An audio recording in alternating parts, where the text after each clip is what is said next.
जिद्दू कृष्णमूर्ति की किताब the flight of the eagle से चैप्टर 6 पार्ट 5। उसी तरह जब हम प्यार करते हैं और सेक्सुअल इंटीमेसी होती है तो विचार उसमें खुशी ढूंढता है। जो अनुभव किया गया है उसकी छवि और कल फिर से उसको दोहराना इसको विचार बनाए रखता है। इस पुनरावृत्ति में, रिपीटेशन में खुशी है, पर यह सौंदर्य नहीं है, ब्यूटी नहीं है। सुंदरता, कोमलता और प्रेम का अर्थ ये नहीं है कि सेक्स को अलग कर दे। लेकिन अब जब हर चीज़ की अनुमति है तो लगता है कि दुनिया ने अचानक सेक्स की खोज कर ली है और यह असाधारण रूप से महत्वपूर्ण हो गया है।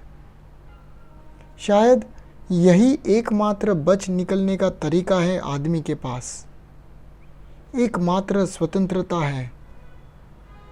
बाकी हर जगह उसे इधर उधर ढकेला जाता है, धमकाया जाता है, बौद्धिक भावनात्मक रूप से उसका उल्लंघन किया जाता है।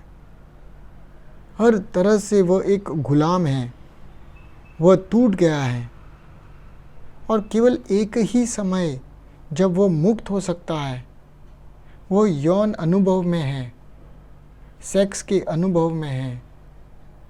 उस स्वतंत्रता में उसे एक निश्चित खुशी मिलती है और वह उस खुशी की पुनरावृत्ति चाहता है, रिपीटेशन चाहता है। ये सब देखने के बाद हम कहते हैं कि प्यार कहाँ है।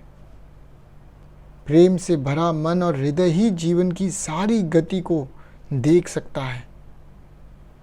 फिर वह जो कुछ भी करता है, ऐसा प्रेम रखने वाला व्यक्ति नैतिक अच्छा होता है और वह जो करता है वह सुंदर होता है।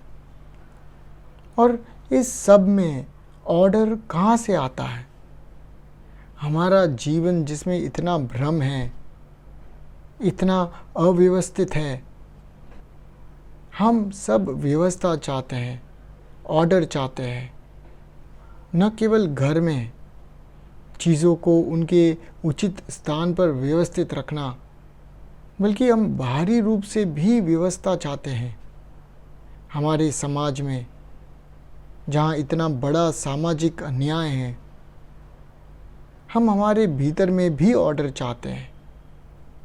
यह ऑर्डर होना चाहिए, गहरा गणितीय क्रम, मैथमेटिकल ऑर्डर होना चाहिए।